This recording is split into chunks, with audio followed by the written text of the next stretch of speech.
Hello, once again, Kenny Jacobs from Bloomington, Illinois. Going to do another video this evening talking about current events as it relates to Bible prophecy. And tonight's video is going to be somewhat of a follow-up to some things that I talked about in last night's video, because there's some new updated stories that pertain to what I talked about.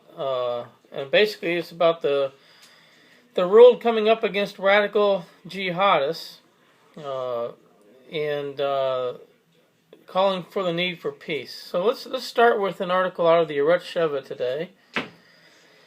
And the headline reads, Israel's UN envoy, radical extremism affects us all.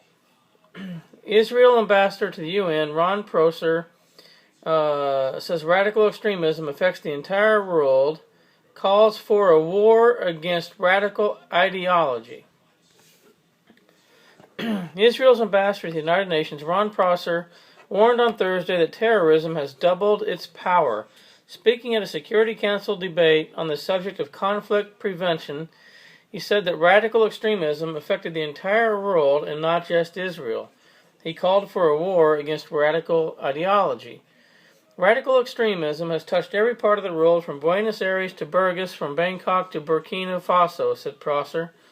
Oppression and extremism are not bound by borders.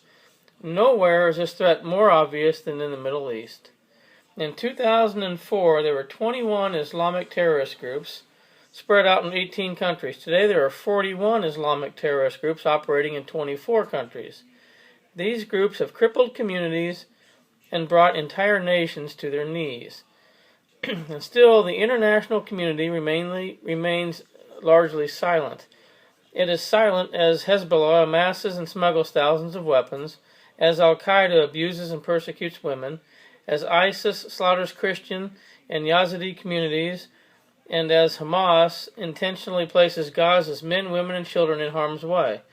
Hamas, like ISIS, and Boko Haram and Al-Qaeda share a disdain for democracies, a contempt for modernity, and a determination to destroy our way of life. In Gaza, Hamas sees no problem with abusing international humanitarian centers and religious institutions for terrorist purposes. It stores weapons in UN facilities, transports terrorists in ambulances, and fires rockets indiscriminately from mosques, schools, and hospitals deep into the heart of civilian centers. Few nations have the courage to admit that Hamas is committing a double war crime, targeting Israeli civilians while hiding behind Palestinian civilians, the ambassador said. Every nation must ask itself whether it wishes to see a Middle East that is free, open, and tolerant, or whether it wishes to see a Middle East in which a violent and radical minority suppresses the rights, beliefs, and aspirations of millions of people. This is not a problem that is hundreds of miles and decades away. Radical extremism affects us all, right here and right now. Make no mistake, we are locked in a battle for our shared security. From this chamber, I issue a warning to the world. Do not close your eyes to the threats around you. War is not inevitable, it is not a force of nature, nor is it part of a human nature. It can and must be avoided. We all want to live in peace and see our children grow up in peace, but in the face of the threats that we are seeing every day, we cannot stand idle. To prevent the next war, we must go to war against radical ideology. We must declare a war on incitement, a war on bigotry, a war on hypocrisy. Armed with our commitment to freedom, tolerance, and peace, I have no doubt that working together we will emerge victorious. This is a battle that we can win, and we must win, he concluded.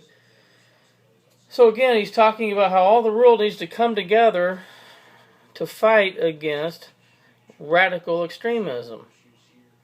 Now, I'm all for trying to wipe out radical extreme terrorism and the radical Muslim movement that is wreaking havoc all around the world, without a doubt. But I think the problem is this is going to end up turning out to run much deeper than that. Again, the Bible makes it clear in the last days there will be a one world government, a one world religion, and a one world monetary system operated by the false prophet and the mark of the beast. what concerns me about this movement right here is, what do they consider radical ideology? I can assure you that moving forward, if you are going to stand up for the gospel of Jesus Christ, and you're going to say that there is one way to heaven, one source of salvation, that Jesus Christ and Jesus Christ alone can save you, that all other faiths, all other religions will lead you to hell, that will be considered radical ideology in the one world government, one world religion.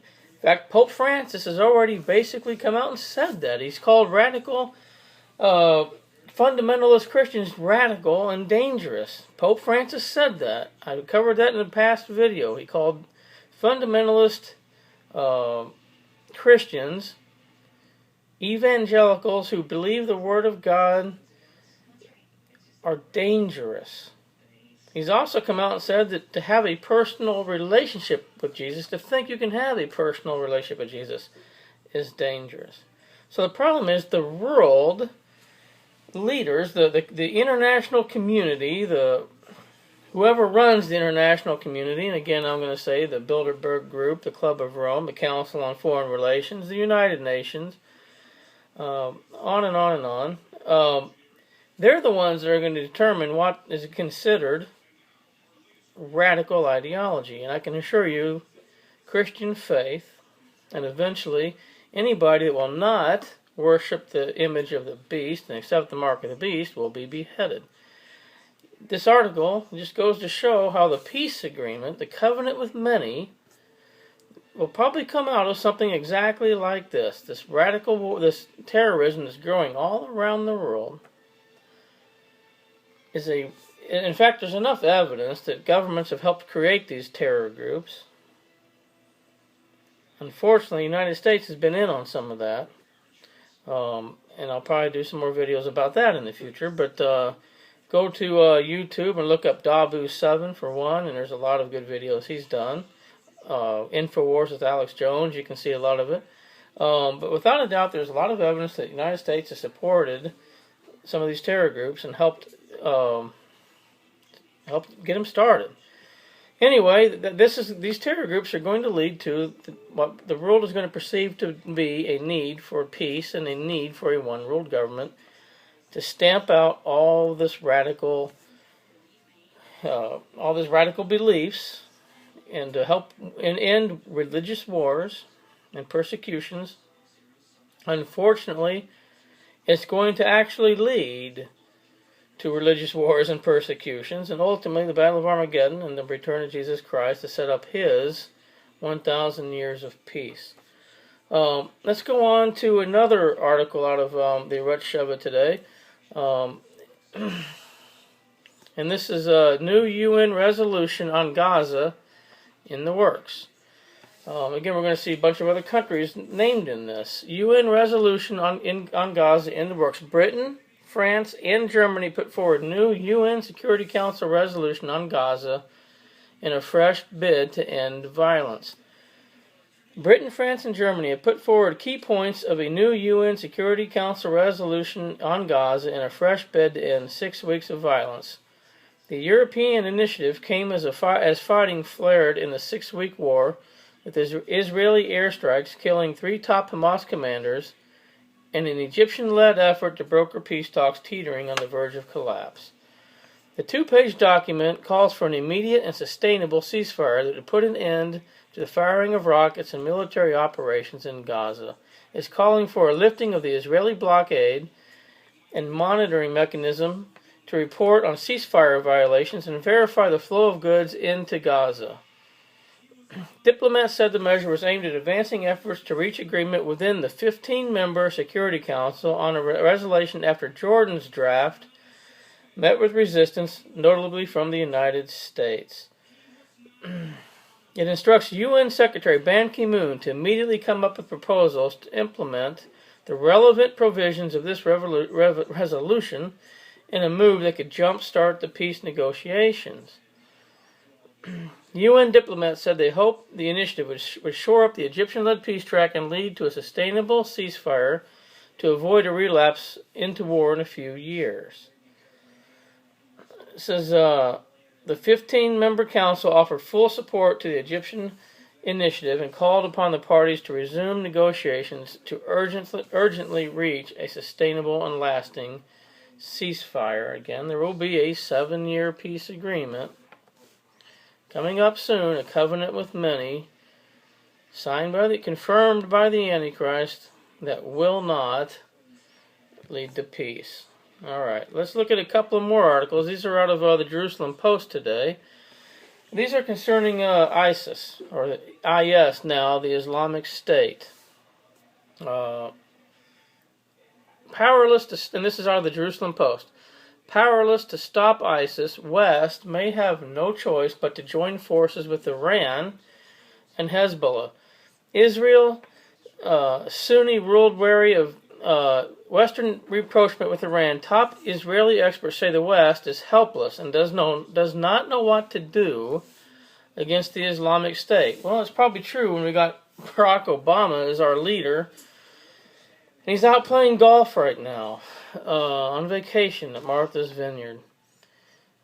U.S. attacks on the Sunni Islamic State in Iraq and its cooperation and arming of the ruling Shiite government there is the latest signal that the West is moving towards an arrangement with the Shiite Iranian axis, which includes Hezbollah, Iraq, and Syria, and of course, and obviously and rightfully so, Israel and Benjamin Netanyahu has serious concerns with the West and with the United States wanting to hook up with Hezbollah, Iraq, and Syria. Such an alignment has been feared by the Sunni-ruled and Israel for some time. For example, the Obama administration has allowed Iran to drag out negotiations over the country's nuclear program and reportedly indirectly shared intelligence with Hezbollah to counter Islamic jihadists in Lebanon. Seeing the wind blowing its way in the region, Iran has jumped at the chance to use the current crisis with the Islamic State in order to gain Western concessions on nuclear talks. If we agree to do something in Iraq, the other side in the negotiations will need to do something in return, Foreign Minister Javad Zarif said in remarks late on Wednesday carried by the state news agency IRNA. All the sanctions imposed on Iran over its nuclear activity should be lifted in return for its help in Iraq. So Iran, we hadn't even started this process, and Iran is already making demands like that.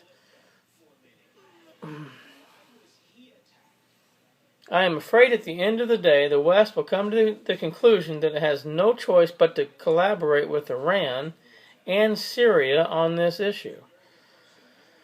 The West, led by the U.S., is seeking to establish an Iraqi government and aid the Kurds so that they can both deal with the threat posed by the Islamic State. When this does not help, then the West, no doubt, will go to the Iranians, hoping that they will stop the Islamic State. In the long term, this might help Assad's legitimacy in the eyes of the West, he asserted, adding that even though the terrorist group is pressing him of late, the overall tactical situation has not changed. Syrian President Bashar Assad likely now feels more confident than he ever has over the past years of civil war. Not only did Obama call off an attack on the country at the last minute, but now the West is concentrating on countering radical Sunni groups that are also his enemy. The United Nations sanctions targeting the Sunni terrorists in both Syria and Iraq has strengthened Assad's belief that the United States and Europe are coming around to his way of viewing the conflict.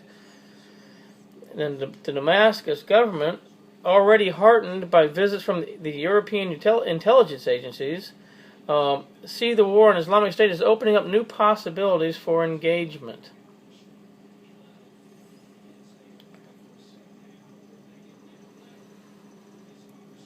It says, asked about the Gulf states walking a fine line by condemning and arresting some financiers of Islamic groups while at the same time opposing the Iran axis, Tamimi responded that he estimates the Gulf money does not play a major role in financing the Islamic State, perhaps 5 to 10%. I saw an amazing amount of the amount of money that ISIS has is unbelievable. And apparently they were demanding $130 million in ransom money for the journalist that they just beheaded.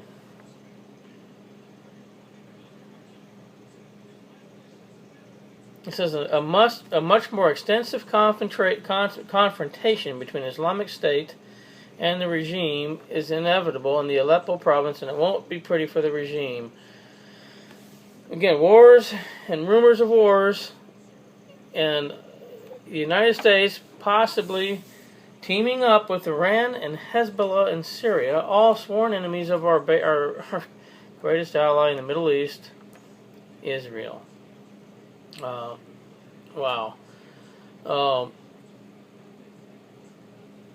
Let's look at one more quick story here. This is also out of the Jerusalem Post today. Pentagon warns Islamic State threat greater than 9/11. This is beyond anything we've seen, Secretary of Defense Chuck Hagel said. The Islamic State poses a greater threat to the United States than Al-Qaeda did leading up to September 11, 2001, discussing the crisis fast unfolding in eastern Syria and northern Iraq. This is beyond anything that we've seen, Secretary of Defense Chuck Hagel said. We must prepare for everything. He said that the military prowess of the Islamic State, coupled with its deep sources of financing, poses an unprecedented threat to the United States.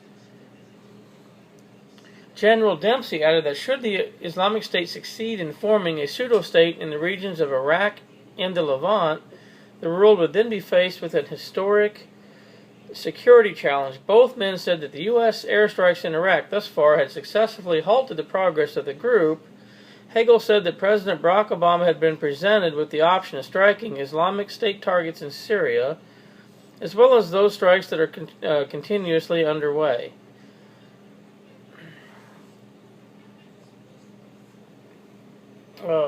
Let's see here. It says, earlier in the day, U.S. officials said that the U.S. military will not broaden its campaign against the Islamic State in either Iraq or Syria after it killed American journalist James Foley. Obama spoke sharply against the group on Wednesday, vowing a relentless U.S. response to Foley's murder. From a military perspective, I don't think it's going to change anything, one U.S. official said. The military objective never was to degrade ISIL, it was to protect U.S. personnel and facilities. The U.S. military will not broaden its campaign in either Iraq or Syria after it killed American journalists, after Obama spoke sharply against the group and strongly condemned it. How many times have you heard Obama say he strongly condemns a terrorist group, like they're listening and care what Obama condemns?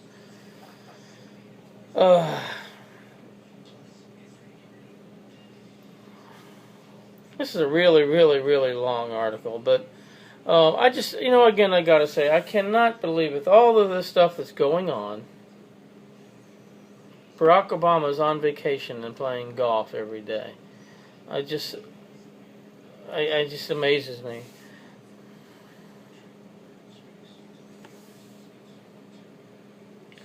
That's enough of that. I'm going to put a link to all of these articles in the description box. Some of these articles are really detailed and really, really long, but basically what it boils down to is the Middle East is a complete mess. The rest of the world is following suit. All the signs that Jesus Christ warned us about, the wars and rumors of wars, nation against nation, kingdom against kingdom, distress of nations, pestilence, famine.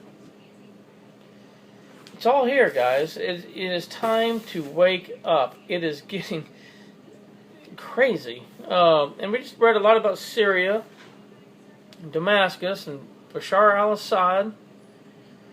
And I want to remind everybody of Isaiah 17:1, the burden of Damascus. Behold, Damascus is taken away from being a city, and it shall be a ruinous heap. It pretty much is now due to the civil war that's been going on there that's killed nearly 200,000 people in the last few years.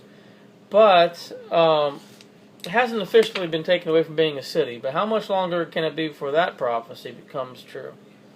It's time to wake up, guys. The Bible is literal. It's true. It's 100% true. And all the prophecies that it says are going to happen. 100% chance No way will they fail. I want to share one more psalm with you. I want to encourage you again. This world is just getting crazy. Let's go to God's Word and read something that will hopefully lift you up and encourage you a little bit. Psalm 91. He that dwelleth in the secret place of the Most High shall abide under the shadow of the Almighty. I will say of the Lord, He is my refuge and my fortress, my God, in Him will I trust. Surely He shall deliver thee from the snare of the fowler, and from the noisome pestilence. He shall cover thee with His feathers, and under His wings shalt thou trust. His truth shall be thy shield and buckler. Thou shalt not be afraid for the terror by night, nor by the arrow that flieth by day, nor for the pestilence that walketh in darkness, nor for the destruction that wasteth at noonday. 1,000 shall fall at thy side, and 10,000 at thy right hand, but it shall not come nigh thee. Only with thine eyes shalt thou behold and see the reward of the wicked. Because thou hast made the Lord, which is my refuge, even the Most High, thy habitation, there shall no evil befall thee, neither shall any plague come nigh thy dwelling. For He shall give His angels charge over thee, to keep thee in all thy ways. They shall bear thee up in their hands, lest thou dash thy foot against a stone. Thou shalt tread upon the lion and adder, and young lion, and the dragon shalt thou trample under feet. Because He hath set His love upon me, therefore will I deliver him. I will set him on high, because he hath known my name. He shall call upon me, and I will answer him. I will be with him in trouble. I will deliver him and honor him. With long life will I satisfy him and show him my salvation. It's time to lean on God like we've never have before. Trust Him and turn to Him and make sure that you know Him. There is no other way to salvation other than Jesus Christ, and time is getting short. Absolutely getting short. All the signs are here that He warned us about to be looking for prior to His return, and all you have to do is turn on your TV and watch the news, and you can see without a doubt we are living in the last days. We need to pray for all of our unsaved loved ones. Pray for the people of this country. Pray for God's protection on this country. Pray for people all around the world while there's still time for them to come and know Jesus Christ. Keep looking up. God bless everyone.